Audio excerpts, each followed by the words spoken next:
வணக்கம். இன்றைய அரசியல் ஆடுகளத்திற்கு உங்கள் அனைவரையும் அன்புடன் வரவேற்கிறோம். இன்றைக்கி முக்கியமான அரசியல் அலசல் நமது ஆடுகளத்தில் என்ன அப்படிங்கிறத பார்க்கலாம். இன்று தினமலரில் ஒரு செய்தி வந்திருக்கிறது. தினமலர் பத்திரிக்கையில் என்ன சொல்லியிருக்காங்கன்னா, அதாவது பிரிந்து போன 2 அதிமுக குழுக்களையும் ஒன்றாக இணைப்பதற்கு ரஜினிகாந்த் முயற்சி அப்படின்னு வந்து. ரஜினிகாந்தை பற்றி நான் எப்போவும் விமர்சிக்கும் போது கொஞ்சம் யோசிப்பேன். ஏன்னா அடிப்படையில் அவர் நல்ல மனுஷனை தாக்கி பேசக்கூடாது அப்படிங்கிறது என்னுடைய பாலிசி. ஆனால் அவர் செய்கிற வேலைன்னா சமீப காலமாக அந்த நல்ல மனுஷங்கிற டேக் வந்து அவருக்கு போயிடும் அப்படிங்கிறது. தீய சக்தியை போய் சப்போர்ட் பண்ணால் அவர் எப்படி நல்ல மனுஷனாக இருக்க முடியும்? திமுக தீய சக்தி, ஸ்டாலின் தீய சக்தி. அவங்க பண்ணாத ஒரு இதுவாக கோடியாக நாட்டு மக்கள் பணத்தை, மக்கள் வரி பணத்தை கோடியாக கொள்ளையடித்து வச்சுருக்காங்க. அவங்க பண்ணாத அட்டூழியமாக அந்த 5 வருஷத்தில் அனுபவித்தவனுக்கு தானே தெரியும். நீங்கள் ஏசி ரூமுக்குள்ளே வீட்டுக்குள்ளே உட்காந்துக்கிட்டு ஷூட்டிங் இதில் கலாநிதி மாறனோட மட்டும் பார்த்துட்டு வர்ற ஆளுக்கு தமிழ்நாட்டு நிலைமை என்ன தெரியும்? நாங்கள் ஒரு மீடியா, பல பேரை பார்க்குறோம், பல பேரை பேசுகிறோம்.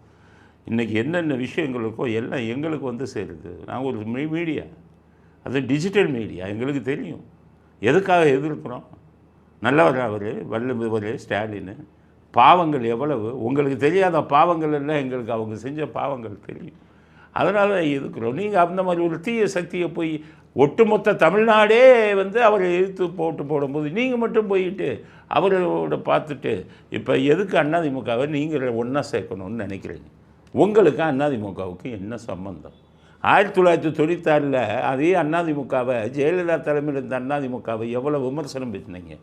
கடவுளால் கூட தமிழ்நாட்டை காப்பாற்ற முடியாதுன்னு அன்னைக்கு ஜெயலலிதாவையும் அதிமுகவையும் விமர்சனம் பண்ணாலும் நீங்கள் உங்களுக்கு எதுக்கு அதிமுகவை இணைக்கணும்னு எதுக்கு அப்படின்னு கேட்டிங்கன்னா, தமிழ்நாட்டு மக்கள் புரிஞ்சுக்கங்க. அதிமுகவிலிருந்து இப்போ 25 பேர் பிரிஞ்சாங்க எம்எல்ஏக்கள். எடப்பாடிக்கு எதிராக விஜய்க்கு ஆதரவு கொடுக்கணும்னு அவங்க ஓட்டும் போட்டாங்க. 144 ஓட்டு இருக்குது. இது விஜய்க்கு ரஜினிகாந்துக்கும் பிடிக்கலை.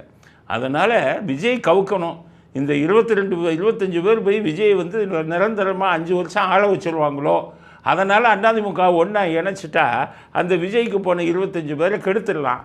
அப்போ நித்தியகண்டம் பூரண ஆயுசுன்னு இந்த ஆட்சி தொங்கிக்கிட்டு இருக்கும். இதைத்தான் ரஜினிகாந்த் விரும்புகிறாரா கேட்குறேன். நீங்கள் நல்லவராக இருந்தால் அப்படி எல்லாம் திங்க் பண்ணுவீங்களா? சொல்லுங்கள். எதுக்கு? எடப்பாடி நல்லவரா? உங்களுக்கு தெரிஞ்சதை விட எடப்பாடி எங்களுக்கு தெரியும். கருணாநிதி சமாதியில் அவர் பண்ணின சூழ்ச்சி மன்னிக்க முடியாதது. அவ்வளோ பெரிய சூழ்ச்சி பண்ணி அன்னைக்கு கருணாநிதி சமாதியை கொண்டு வந்தார். எல்லாத்துக்கும் மேலே எம்ஜிஆருக்கு கிட்னி கொடுத்து உயிரை காப்பாற்றின லீலாவதிக்கும் அவங்க சகோதரர்களுக்கும் லீகல் நோட்டீஸு சொத்து அபகரிக்க பண்ணார். என்கிட்ட இருக்க அத்தனை ஆதாரம். அவர் நல்லவரா? சரி, இப்போ எலெக்ஷன் வந்ததை மக்கள் எப்படி ஓட்டு போட்டாங்க? 47 சீட்டு தானே அதிமுகவுக்கு கொடுத்தாங்க. மனசாட்சி உள்ள மனிதராக இருந்தால் ஒதுங்கிட்டு மக்கள் எனக்கு ஓட்டு போடலையா, நான் முதலமைச்சர் ஆக மாட்டேன்னு தான் சொல்லணும். எப்படி எது நடந்தாலும் முதலமைச்சர் ஆகணும், காட்டி கொடுத்தாவது முதலமைச்சர் ஆகணும்னு திமுகவோட கூட்டணி சேரணும்னு வந்துட்டா அந்த மனிதர்லாம் அதிமுகவில் வச்சுருக்க முடியுமா? இருக்கலாமா? அதனால் அவரை தூக்கி எறியணும் அப்படிங்கிற மாற்று கருத்தில் அதிமுகவின் ஒவ்வொரு அடிப்படை தொண்டன் மனசுலையும் இது உருவாயிடுச்சு. கடந்த 3-4 வருஷமாக நான் அவரை பற்றி சொல்லிக்கிட்டு இருக்கேன். இவர் வந்து மோசமான ஆள், எதையும் செய்வார், அதிமுகவை அழித்து விடுவார்னுலாம் சொல்லியிருக்கேன். அதைத்தான் இப்போவும் சொல்கிறேன். ரஜினிகாந்த் உங்கள் வேலையை பாருங்கள், ஜெயிலருக்கு போங்க. அதுக்கடுத்தது கமலஹாசனோட வருதில்லை, அங்கே போங்க. இனி உங்கள் ஆட்டம் நடக்காது. ரெட் ஜெயண்ட் எல்லாம் முடிஞ்சு போச்சு. படம் ரிலீஸ் எல்லாம் நீங்கள் எப்படி பண்ணுறீங்கன்னு பார்ப்போம். நீங்கள் சன் பிக்சர்ஸ்லேருந்து பண்ணுறீங்கல்ல, பார்ப்போம். எல்லாத்தையும் எத்தனை பேர் உங்கள் படத்தை பார்க்குறாங்கன்னு பார்ப்போம். இது சொல்கிறதுக்கு மனசு வருத்தமாக இருக்குது. ஒரு நல்ல மனுஷனாக இருந்தவருக்கு இப்படி பேசுகிறேங்க. ஆனால் நீங்கள் செய்கிற வேலை இதெல்லாம் தேவையா? ஒதுங்கிட்டு போங்க. மக்கள் வந்து ஆதரிச்சிட்டாங்க. இன்றைக்கி கமலஹாசன் போய் பார்க்குறாரு, வீட்டில் போய் விஜயை பார்க்குறாரு. அந்த பக்கம் உங்களுக்கு இருக்கா? ஏன் நீங்கள் போய் பார்க்கல? 108 சீட்டு வாங்கியாச்சு. 35% மக்கள் ஓட்டு போட்டிருக்காங்க. அப்போ அந்த மக்களால் தேர்ந்தெடுக்கப்பட்ட ஒரு பிரதிநிதினாச்சும் நீங்கள் போகணும்ல.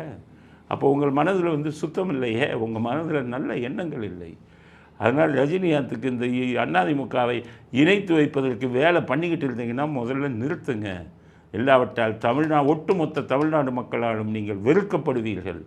உங்கள் ரசிகனே முக்கால்வாசி பேர் உங்களை வெறுத்துட்டாங்க. நீங்கள் ஸ்டாலினை தேர்தல் முடிஞ்சு போய் ஸ்டாலினை பார்த்து நீங்கள் ஆறுதல் சொல்லும் போதே உங்களை வெறுத்து விட்டார்கள்.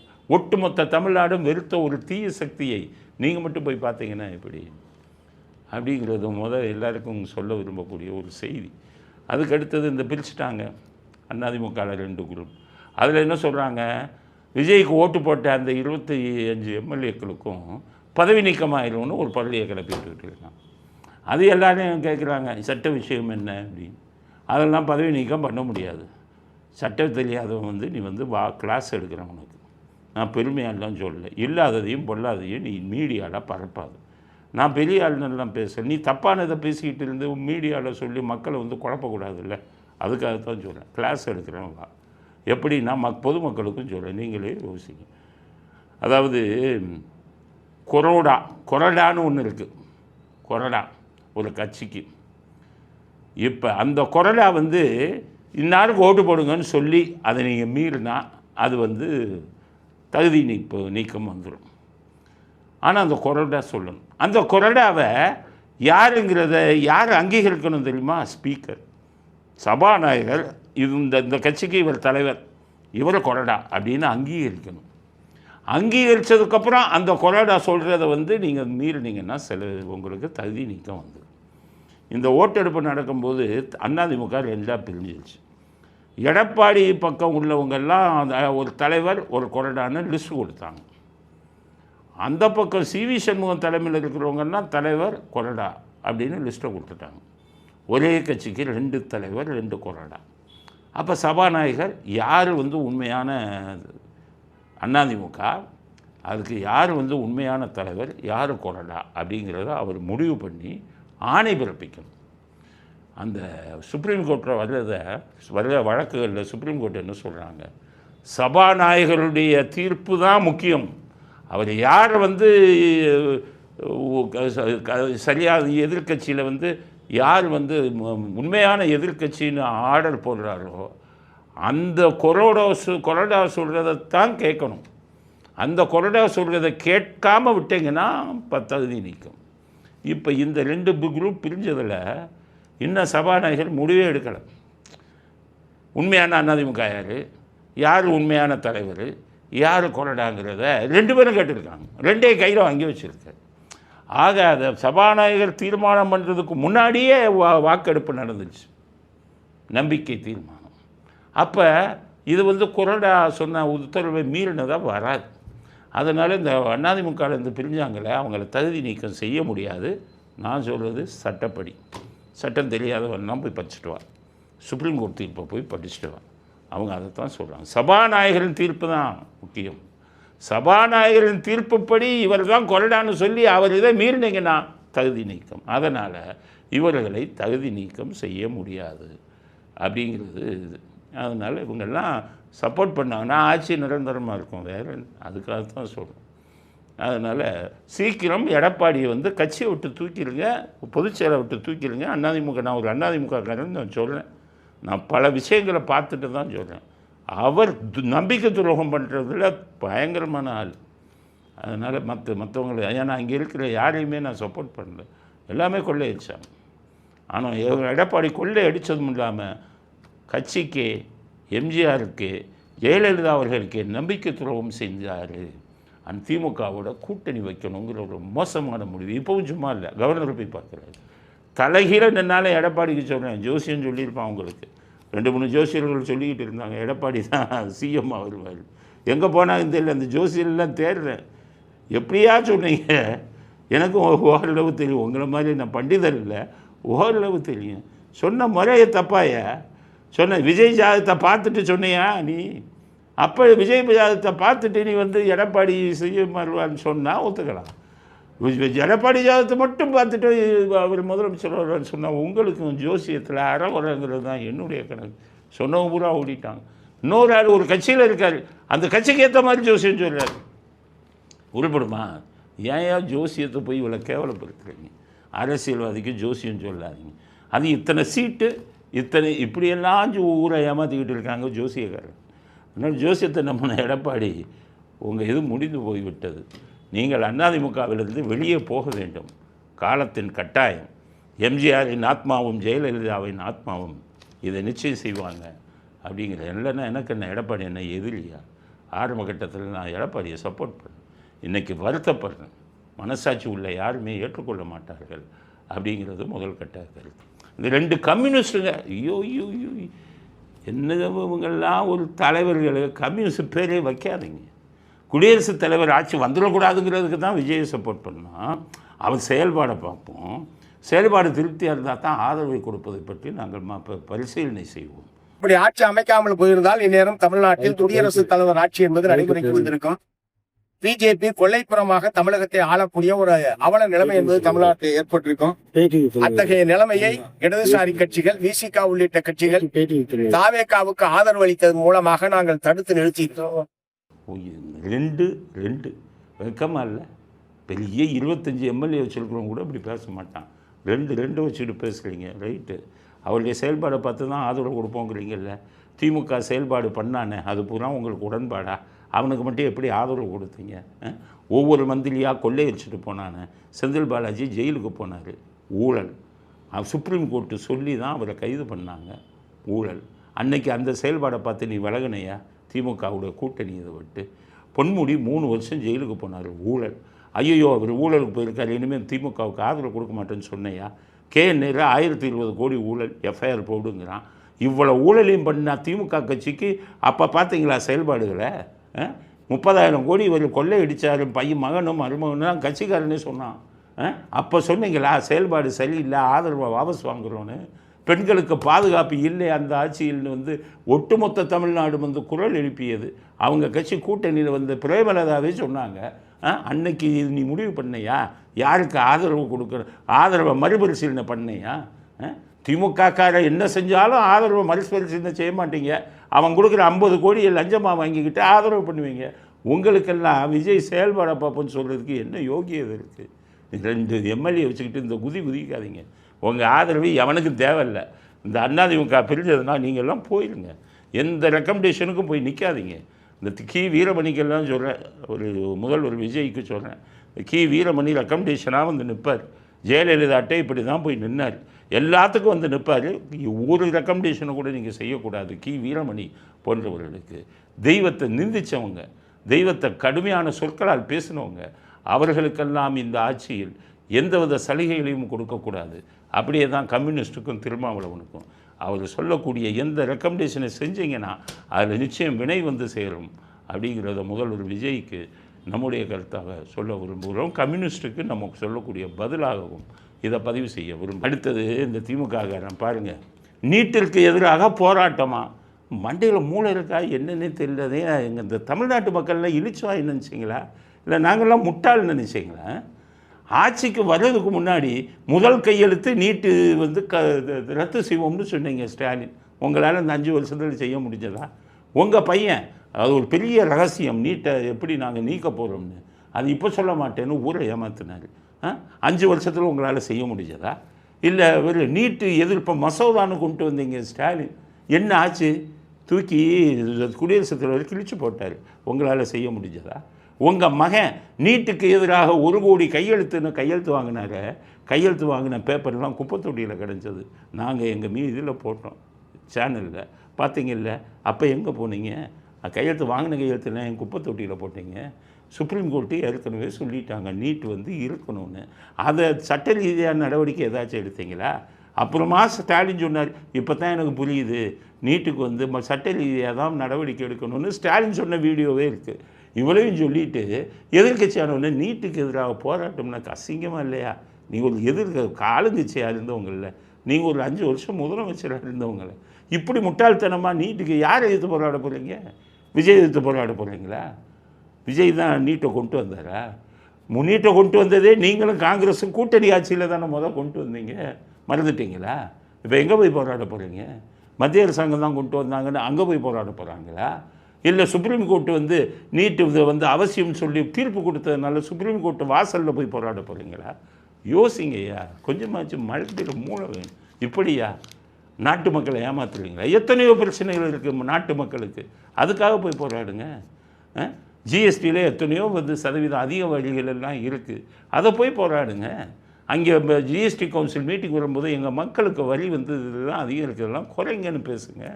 மத்திய அரசாங்கத்துக்கு எதிராக நீங்கள் போராட வேண்டிய எங்களுக்கு அதிகமான இது கொடுங்க, ஃபண்ட்ஸு கொடுங்க, நிதியை கொடுங்க அப்படின்னு அங்கே போய் போராடுங்க. அதை விட்டுட்டு செத்து போன பாம்பை அடிச்சுக்கிட்டு இருக்கீங்களே, நீட்டு அதுக்கு எதிராக போராட்டம் எங்கள்லாம் நாங்கள்லாம் இழிச்சு வாங்கிங்களா? ஸ்டாலின் இப்படி கோமாளித்தனங்களை பதவியில் இருக்கும்போது தான் செஞ்சீங்க, இனிமேல் செய்யாதீங்கிறத அடுத்த கட்ட கருத்தை ஸ்டாலினுக்கு பதிவு செய்ய விரும்புகிறோம். அடுத்தது முதல்வர் விஜய் அவர்களுக்கு ஒரு முக்கியமான செய்தியை சொல்ல விரும்புகிறோம். தாவேகா அனுபவிக்க வேண்டிய பதவிகளில் திமுக உள்ள நுழைஞ்சிட்டான். நான் எச்சரிக்கையாக சொல்கிறேன், நீதித்துறையில் நீதித்துறையில் தாவேகா அனுபவிக்க வேண்டிய பதவியில் கூட இவன் உள்ளே போயிட்டான். மிகப்பெரிய சதித்திட்டம் நடக்குது சொல்லிட்டேன். எப்படி அப்படின்னு வழக்கமாக சொல். அதாவது அட்வொகேட் ஜெனரல், தலைமை வழக்கறிஞர், அரசின் தலைமை வழக்கறிஞர், அட்வொகேட் ஜெனரல்னு ஒரு பெரிய பதவி இருக்குது. அதுக்கு வந்து இப்போ விஜய் முதல்வராக பதவியேற்ற உடனே ஒருத்தரை போட்டிருக்கார். அதாவது விஜய நாராயணன் அவரை அட்வொகேட் ஜெனரலாக விஜய் வந்து ஆட்சி பொறுப்பேற்ற உடனே போட்டிருக்கார். தலைமை வழக்கறிஞர், அரசின் தலைமை வழக்கறிஞர். அரசாங்க சம்பந்தப்பட்ட அத்தனை வழக்குகளையும் அவர் தான் நடத்துவார். ரொம்ப முக்கியமான பதவி. அதில் யாரை போடுவாங்க தெரியுமா? திமுகலாம் இருக்கும்போது அவங்க கட்சியில் முக்கியமான ஆளுங்களை தான் போட்டாங்க. விடுதலைன்னெல்லாம் ஒருத்தர் போட்டாங்க, பக்கா திமுகக்கார். அதிமுக இருக்கும்போது நவநீத கிருஷ்ணன், அதிமுக எம்பி, அவரை போட்டாங்க.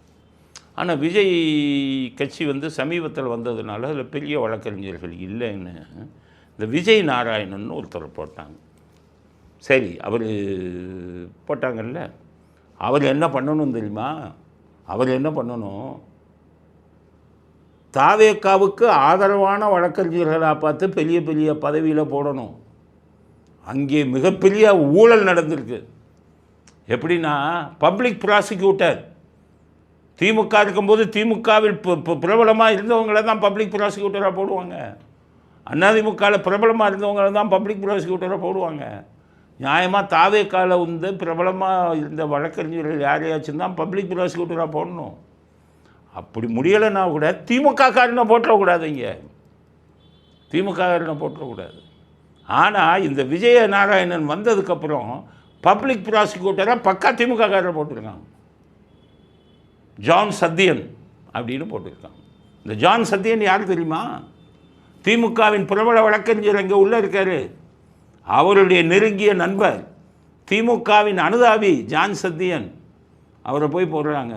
இந்த ஜான் சத்தியன் யாருன்னு ஏற்கனவே சொல்லியிருக்கேன். நான் கரூர் விஷயத்துக்கு கைதான போது எங்கள் வீட்டில் நான் உள்ளே இருந்ததுனால எங்கள் குடும்பத்தில் இந்த ஜான் சத்தியனை போய் பிடிச்சாங்க. ஜான் சத்தியன் 2 லட்சம் ரூபா ஃபீஸ், இப்போ 1 லட்சம் கொடுங்கன்னு வாங்கினார். நான் உள்ளே இருந்து தெரிஞ்சதுக்கப்புறம் சொன்னேன், அந்த ஆள்கிட்ட திமுக காரனாச்சே. அப்புறம் கொஞ்சம் எனக்கு சொல்கிறதுக்கு முன்னாடியே பிடிச்சிட்டேன், அந்த ஆள் திமுக காரனாச்சே, அங்கே போய் பிடிச்சிட்டிங்களேன்னு. இல்லை, 1 லட்சம் 2 லட்சம் கேட்டார், அதனால் கரெக்டாக பண்ணுவார். நாங்கள் 1 லட்சத்தை வாங்கினார். ஜாமீன் வழக்கு வருது, இவர் பேசணும். இந்த 1 லட்சத்துக்கு அவர் பேசுகிறது 1 நிமிஷம் இல்லை 2 நிமிஷம், அதுக்கு மேலே அவர் வாய் திறக்க மாட்டார். ஆனால் கேட்டிங்கன்னா பிரபல வழக்கறிஞர்மா இது ஹைகோர்ட்டில் பிரபல வழக்கறிஞர் கதை பூரா எனக்கு தெரியும். யார் பிரபல வழக்கறிஞர், எப்படி அந்த பேரை வாங்கினாங்கன்னு. போகுது எனக்கு ஜாமீன் வருது, பேச்சு கொடுக்க போகிறாரு ஜட்ஜு. இந்த ஜான் சத்தியன் என்ன சொன்னார் தெரியுமா? அவர் பேசியதில் எனக்கு உடன்பாடு இல்லை. 2 லட்சம் ஃபீஸை பேசி 1 லட்சம் ஃபீஸை கையில் வாங்கிட்டு இவங்களுக்கு கிளையண்ட்டுக்கே துரோகம் பண்ணாங்க, நம்பிக்கை துரோகம். காரணம், அவர் திமுகவை சேர்ந்தவர். நான் திமுகவுக்கு எதிராக பேசினேன்னு என்னை கவிழ்த்தணுங்கிறதுக்காகவே பண்ணாங்க. இவருக்கு வந்து அது பண்ண சொன்னது வந்து திமுகவின் பிரபல வழக்கறிஞர். அவர் திமுகவுடைய பதவியிலே இருக்கார். லோக்சபா ராஜ்யசபா பதவியிலே இருக்கார். அவர் தூண்டிவிட்டு இவன் திமுகவுக்கு எதிரானவன், நீ தெரியாமல் உங்கள்கிட்ட வந்து பெயில்னு மாட்டிடுச்சு, அவருக்கு எதிராக பேசி கவுத்துங்க என்னாங்க. கவுத்துனார். கரூர் விஷயத்தில் எனக்கு உடன்பாடு இல்லை என்று சொல்லி செஷன்ஸ் கோர்ட்டில் ஓப்பன் கோர்ட்டில் சொன்னார், ஆதாரம் என்னிடம் இருக்கிறது. கடைசி தோற்ற உடனே எங்கள் குடும்பம் போய் கேட்டாங்க, சார் 2 லட்சம் வாங்கினீங்க, 1 லட்சம் அட்வான்ஸ் கொடுத்துட்டு வாங்கிட்டீங்க, தோத்துட்டீங்க, இந்த 1 லட்சம் நாங்கள் கொடுக்கணுமான்னு கேட்டார். அவர் ஜூனியர் வச்சோம் கொடுக்கணும். அப்படின்ட்டு அந்த பணத்தையும் வாங்கிட்டு இது உயர்நீதிமன்றத்தில் நானே அப்பேர் ஆவா அங்கே சத்தம் போட்டேன். நான் முதல்ல அந்த ஆள் விட்டு வெளியில் வாங்க. திமுகக்காரர், அந்த திமுகக்காரர் ஜான் சத்யனை இந்த விஜயநாராயணன் அட்வொகேட் ஜெனரல் பப்ளிக் ப்ராசிக்யூட்டராக போட்டிருக்காரு. அப்போ அரசு சம்பந்தப்பட்ட அத்தனை வழக்குகள்லையும் இவர் திமுகவுக்கு ஆதரவாக மறைமுகமாக வேலை செய்து தாவேக்காவிற்கு சட்ட ரீதியாக மிகப்பெரிய பிரச்சனையை உருவாக்குவார். இந்த அட்வொகேட் ஜெனரல் இன்னும் நிறைய பதவிகள் போடணும். அந்த பதவிகளில் திமுக அதிமுக ஆட்சியில் இருக்கும்போது அதிமுக வழக்கறிஞர்கள் திமுக வழக்கறிஞர்கள் தான் போடுவாங்க. இந்த அட்வொகேட் ஜெனரல் தாவேக்கா வக்கீல்களுக்கு தான் முக்கியமான பதவியை கொடுக்கணும். ஆனால் அவருக்கு வேண்டிய வழக்கறிஞர்களுக்கு பதவியை கொடுத்துக்கிட்டு இருக்கார். இதை இன்னும் கவனிக்காமல் இருக்கீங்க. இது வருங்காலத்தில் நீதிமன்றங்களில் இவங்களுக்கு தாவேக்காவுக்கு மிகப்பெரிய பின்னடைவை ஏற்படுத்தும். தாவேக்கா வழக்கறிஞர்லாம் உயிரை கொடுத்து வேலை செஞ்சவன் இந்த 2-3 வருஷமாக அவனுக்கு பதவி கொடுக்கணும். திமுக இருக்கும்போது விடுதலை சிறுத்தை வழக்கறிஞர்கள் எல்லாம் அரசு வழக்கறிஞர்கள் ஆக்குவாங்க. கூட்டணி கட்சி காங்கிரஸுக்கு இவ்வளவு, காங்கிரஸ் வழக்கறிஞர்களுக்கு இத்தனை பதவி, கம்யூனிஸ்ட் வழக்கறிஞர்களுக்கு இத்தனை பதவி, விடுதலை சிறுத்தைகள் வழக்கறிஞர்களுக்கு இத்தனை பதவின்னு கொடுத்துக்கிட்டு இருந்தான். அதிமுகவே அப்படி தான் நடந்தது. அப்போ தாவேக்கா ஆட்சிக்கு வந்துட்டா தாவேக்கா வழக்கறிஞர்களுக்கு தான் முக்கியமான அரசாங்க இதை கொடுக்கணும். ஆனால் இந்த விஜயநாராயணன் மிகப்பெரிய ஊழல் நடக்குதுன்னு எனக்கு செய்தி வந்தது. ஒவ்வொரு பதவிக்கும் பணம் கூட வாங்குறாங்களோங்கிற சந்தேகம் வருது. விஜயநாராயணன் ஒன்றும் மிகப்பெரிய வழக்கறிஞர் இல்லை. தமிழ்நாட்டில் ஹைகோர்ட்டில் நடுநிலைமையான வழக்கறிஞர்கள், மிகப்பெரிய திறமையான வழக்கறிஞர்கள் இருக்காங்க. விஜய் நீங்கள் போடணும்னா நடுநிலை உள்ள வழக்கறிஞர்களை போடுங்க. இவங்கெல்லாம் திமுக சார்ந்த வழக்கறிஞர்கள். அவர் திமுக சார்ந்தவருங்கிறத ஜான் சத்யன் திமுகவை சேர்ந்த திமுகவின் அனுதாபி ஜான் சத்யனை பப்ளிக் ப்ராசிக்யூட்டர் போடுறதுலேருந்து அவர் தனக்கு வேண்டிய ஆட்களை இதில் போட்டுக்கிட்டு இருக்காருங்கிறது தான் என்னுடைய குற்றச்சாட்டு. அதில் ஊழல் நடந்ததா இல்லையாங்கிறத உள்ளே போய் பார்ப்போம். நான் உள்ளே போகிறேன். நான் உள்ளே போய் என்னென்ன இது நடந்ததுன்னு பார்க்குறேன். இவ்வளவு விஷயத்தை இதில் சட்டத்துறையில் நீதித்துறையில் தாவேக்காவுக்கு மிகப்பெரிய பாதிப்பை ஏற்படுத்தும். அதனால் நீங்கள் நடுநிலைமையான மிகப்பெரிய வக்கீல்கள் ஹைகோர்ட்டில் இருக்காங்க, அவங்களை தேடி போடுங்க. அட்வொகேட் ஜெனரலாக ஜான் சத்யன் போன்ற திமுக அனுதாபிகளை நீங்கள் பப்ளிக் ப்ராசிக்யூட்டர் மாதிரி மிகப்பெரிய பதவிகளை கொடுத்தால் அது தாவேக்கா அரசாங்கத்திற்கு இவர்களாலேயே குழி தோண்டுவாங்க. அதுக்கடுத்தது தாவேக்கா வழக்கறிஞர்கள் அத்தனை பேருக்கும் அந்த இதில் அரசாங்க வக்கீல் மிகப்பெரிய பதவிகள்லாம் அவங்களுக்கு கொடுங்க. இந்த விஜயநாராயணன் தனக்கு வேண்டியவரை கொண்டு கொண்டிருக்கிறார். தாவேக்காவை அவர் கவுத்துருவாருங்கிறது தான் என்னுடைய ஓப்பன் குற்றச்சாட்டு. யாருக்கும் நான் பயப்படுறவர். தப்பு பண்ணிங்கன்னா உண்மையை சொல்லிடுவேன். விஜயநாராயணன் எனக்கும் தெரியும், அவர் எப்படி பிரபலமானாருன்னு எனக்கும் தெரியும், என்னென்ன எல்லாமே தெரியும். அதனால் இந்த விஷயத்தில் எச்சரிக்கை மணி அடிக்கிறது. என் மூலமாக முதல்வர் விஜய் தகுந்த நடவடிக்கை எடுக்கணும். தாவேக்கா வழக்கறிஞர்களுக்கு முன்னுரிமை கொடுக்கணும். விடுதலை சிறுத்தை வழக்கறிஞர்கள் எல்லாம் இருக்கான் இதில், அரசாங்க இதில். ஏன் தாவேக்கா வக்கீலுக்கு தாவேக்கா வக்கீலுக்கு தானே நீங்கள் கொடுக்கணும். என்னை கைது பண்ணும்போது முன்னால் நின்னவங்க தாவேக்கா வழக்கறிஞர்கள் தான். இன்றைக்கி அவன் தாயா பதவியில் இருக்கணும் அப்படிங்கிறத விஜய்க்கு எச்சரிக்கை செய்து அவர் சொல்ல விரும்புகிறேன். சொல்லுவதை எனது கடமை, அதை கேட்பதும் கேட்காததும் உங்களுடைய முடிவு அப்படிங்கிறத இந்த விஷயத்தில் நம்முடைய கருத்தாக பதிவு செய்ய விரும்புகிறோம். பெண் நிறுவனம் மூடல். அது என்ன பெண் நிறுவனம்? ஸ்டாலினுடைய மருமகன், அவர் பேர் தெரியல உங்களுக்கு, சபரீசன், அடித்த கொள்ளை கொஞ்சம் நிஜமாக. அவர் என்ன பண்ணார், இவர் பொலிட்டிக்கல் ஸ்ட்ராட்டஜிஸ்ட், தேர்தல் வியூக நிபுணர் பிரசாந்த் கிஷோரை 300 கோடி கொடுத்து கூட்டிகிட்டு வந்தார் ஸ்டாலின். அவர் நிறைய வேலையெல்லாம் பண்ணார். அவர் அப்போவே சொன்னார், அவருக்கு நம்பருக்கு ஒன்றும் இல்லாத அழுப்பானும் அப்போவே சொன்னார். அவருக்கு ஒன்றும் தெரியாது, ஊரை ஏமாற்றிக்கிட்டு இருக்காருன்னு சொன்னார். எல்லாம் சொன்னால் பிரசாந்த் கிஷோரை ஒன்றும் தெரியாது. பிரசாந்த் கிஷோருக்கு நிறைய விஷயம் தெரிஞ்சிருந்தா பீகாரில் தனி கட்சி ஆரம்பித்து அவருடைய கட்சி அத்தனை தொகுதியிலையும் டெபாசிட் போயிடுச்சு. இப்போ புரியுதா? அவர் பெரிய வியூகம், தேர்தல் வியூக நிபுணரா? நல்லா யோசிங்க. அந்த மாதிரி போச்சு. அதனால் இப்போ நான் உங்களுக்கு என்ன சொல்கிறேன், இவரை புளியை பார்த்து பூனை சூடு போட்ட மாதிரி இந்த சபரீசன் 300 கோடியை கொடுத்துட்டு அவருக்கு தானே பெரிய திறமசாலி நினைப்பு. இவர்கிட்ட சொல்கிறார் ஸ்டாலின், மாமா அவன்கிட்ட 300 கோடி என்ன, நானே ஒரு 200-300 பேரை வச்சு சம்பளம் கொடுத்து நானே பண்ணுறேன். அது எவ்வளோப்பா, அவங்க கொடுத்த 300 கோடி அளவு தான் ஆகும். நம்ம தான் கொள்ளையடிச்சு வச்சுருக்கோமே கோடியாக. இதெல்லாம் ஒரு இதாமாம்மா, ஒரு ஆளுக்கு 200 300 பேர் வைக்கிறது, ஒரு ஆளுக்கு 50,000 கொடுத்தோன்னு வைங்க, அவன் தமிழ்நாட்டு தலையெழுத்தையே மாற்றிடுவான் அப்படின்னு. ஸ்டாலின் சரி சரி நம்மக்குள்ளே கொள்ளையடிக்கிறோம், நீ ஒரு 300 கோடி தான் நங்குற பண்ணுன்ட்டு பண்ணுனா. உடனே ஸ்டாலின் ஏதோ மந்திரம் பண்ண போகிறாரு மருமகன் அப்படின்னு நினச்சேன். மருமகன் மந்திரம் பண்ணாருன்னு அப்படியே மருமகன் அப்படி பிடிச்சார். அவரையும் உதயநிதியை க்ளோஸ் பண்ணிவிட்டு நம்ம முதலமைச்சராக வரணும்.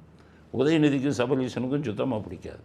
இவர் இந்த இதெல்லாம் பண்ணுறத உதயநிதி பார்த்துட்டு ஒரு நாள் வேட்டு வைக்கிறார் அப்படின்னு சொல்லிக்கிட்டு இருந்தார். இப்போ இந்த இதில் என்ன பண்ணார் சபரீசன் ஸ்டாலின்கிட்ட, மாமா நான் சொல்கிறால வேட்பாளராக போட்டிங்கன்னா 200 சீட்டில் ஜெயிச்சுடுவோன்னு. அப்படியே இதை குளிர்ந்து போயிட்டார் ஸ்டாலின். அப்படியா சொல்லுங்கன்னார். இவர் நிறைய பேரை வேட்பாளராக கொடுத்தார். ஆனால் வேட்பாளராக கொடுத்தவன்லாம் யாருன்னா இந்த பென் கம்பெனியில் வேலை பார்க்குறவன்லாம் அந்த வேட்பாளர்கிட்ட போயோ நான் கொடுக்குற ஆள் தான் ஸ்டாலின் போட போகிறாரு, எனக்கு ஒரு 5 கோடி தள்ளு, உன் பேரை ரெக்கமெண்ட் பண்ணுறேன்ட்டு. அங்கேருந்து பார்த்தான் உளவுத்துறை, அவன் இதை விட பயங்கரமான சொல்லவா வேணும். அவன் என்ன பண்ணான், சபரீசனோட பேசினான், நமக்குள்ள டீல், நீங்கள் வாங்குறீங்க 5 கோடி, அது மாதிரி எனக்கு ஒரு பங்கு கொடுத்துருங்க, நீங்கள் யார் பேர் சொல்கிறீங்களோ அவங்க பேரை நான் சொல்கிறேன் அப்படின்னு. அப்போ பார்த்தாரு ஸ்டாலின், அட உளவுத்துறை சொன்ன அதே பேர் நம்ம மருமகன் சொன்னதில் வருதா அப்படின்னு கொடுத்தாரு. எல்லாம் காலி, கொரோனாவில் காலியான மாதிரி எல்லாம் செத்துட்டான். அதில் வரும் ஒன்று கொரோனா வைரஸ், விஜய் என்ற கொரோனா வைரஸ், அதில் இவரும் காலியானதில் ஸ்டாலினும் ஒன்று. அதனால் என்னாச்சு, இப்போ தேர்தல் முடிஞ்ச உடனே ஸ்டாலின் திமுக அவங்களெல்லாம் விசாரித்தா, நான் 5 கோடி கொடுத்தேன், நான் 6 கோடி கொடுத்தேன், யாருக்கா கொடுத்தேன், பெண் நிறுவனவங்களுக்கு தான் கொடுத்தேன் அப்படின்னு. அப்போ பெண் நிறுவனத்திலேருந்து யாருக்கு பங்கு உளவுத்துறைக்கு பங்கு போய் என்னென்னமோ ஒரு ஸ்டாலின் உட்காந்துட்டார். உதயநிதி சொல்லிட்டார், பார்த்தீங்கன்னாப்பா மகனை விட்டுட்டு மருமகனை நம்பினீங்கல்ல, என்ன வேலை பண்ணியிருக்காரு பாருங்கன்னு ஒன்று. ஸ்டாலின் கூப்பிட்டு ஒழுங்காக கம்பெனி மூடியான்ட்டார். அதில் பாவம் ஒரு 250 300 என்ஜினியருங்க உட்காந்துருந்தாங்க வேலை பார்த்து. அவங்க என்ன செய்வாங்கன்னு நினைக்கிறீங்க, அண்ணாமலை செஞ்சது தான். ஸ்டாலின் வாழ்க, Stalin the great, Stalin future CM, அவர் போட்டார்ல வார் ரூம்னு ஒன்று வச்சு, அண்ணாமலை வாழ்க, அதே வேலையை தான் அவங்க பண்ணிக்கிட்டு இருந்தாங்க. இவங்களால் ஒரு தோக்கலுக்கு ஜெயிக்க வைக்க முடியுமா? அதனால் இப்போ எல்லாம் வெட்ட வெளிச்சமாக அவரை கூப்பிட்டு ஒழுங்காக பெண் நிறுவனத்தை மூடுன்ட்டார்.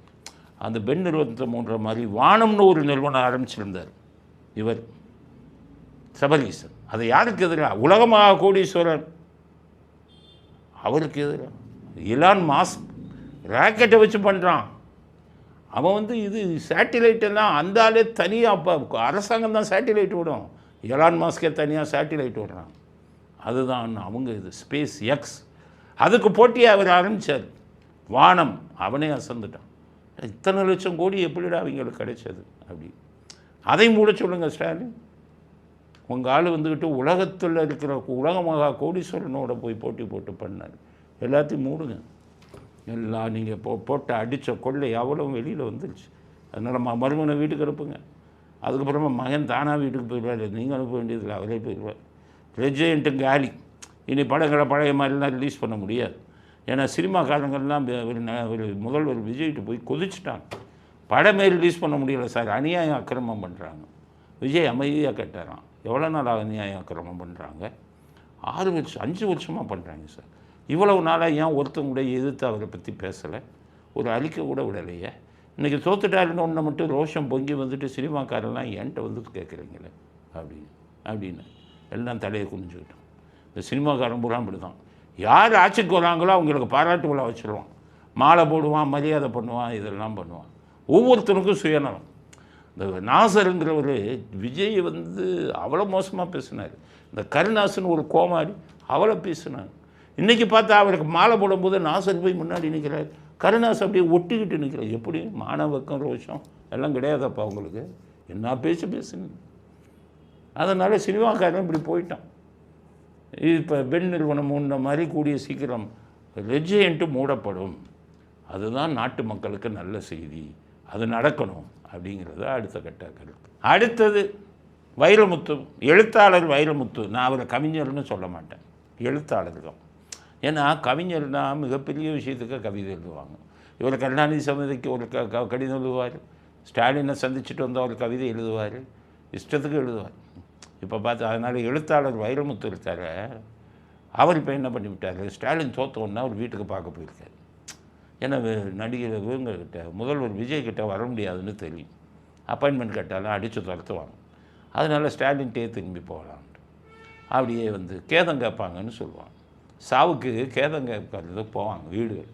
ஒரு வீட்டில் சாவு நடந்துச்சுன்னு வைங்க, எல்லாம் முடிஞ்சதுக்கப்புறம் வீட்டில் போய் என்னங்க நல்லா தானே இருந்தார், எப்படிங்க போனார் அப்படின்லாம் போய் கேட்பாங்க. அது மாதிரி ஒரு ஸ்டாலினை போய் கேட்க போயிருக்காரு.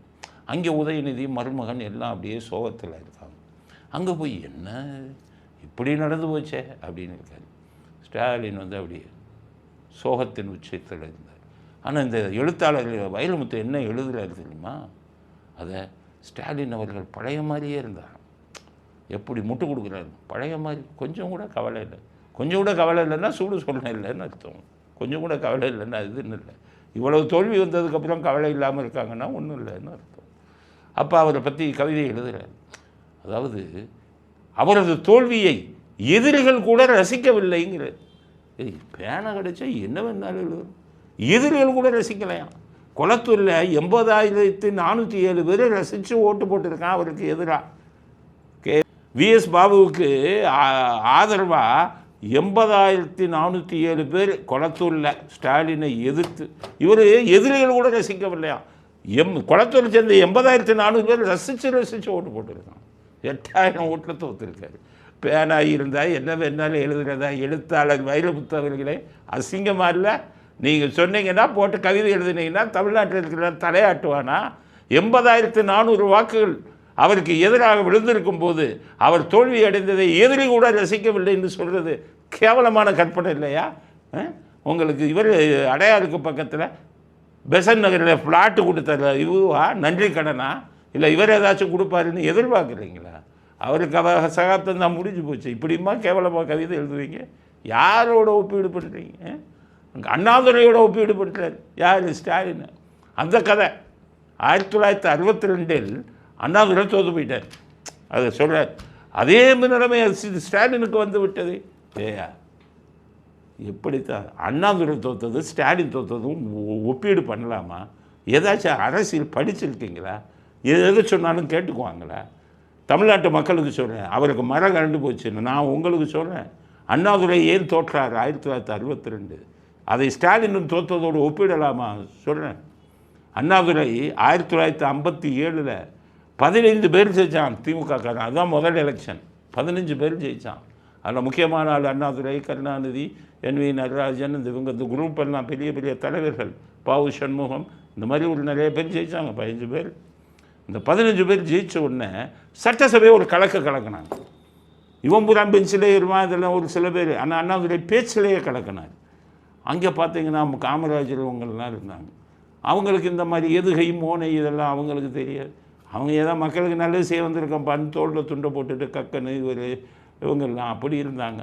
சி சுப்பிரமணியம், வெங்கட்ராமன், இது பூரா இந்த குரூப்பு. அண்ணாதுரை மட்டும் பேசினார். இந்த விஷயம் மத்திய அரசாங்கத்துக்கு போச்சு. அப்போ ஜவஹர்லால் நேரு என்ன கேட்டார், யாருப்பா அது அண்ணாதுரைன்னு கேட்டார் காங்கிரஸ்காரவங்கிட்ட. ஆமாம், அவர் இந்த திமுகவுக்கு தலைவர். அவன் என்ன அந்த மாதிரி பேசுகிறாரு, அவரை அடுத்த தடவை தேர்தலில் ஜெயிக்க விடாதுன்னு அப்படின்னு சொன்னான். யார்? ஜவஹர்லால் நேரு சொன்னார்.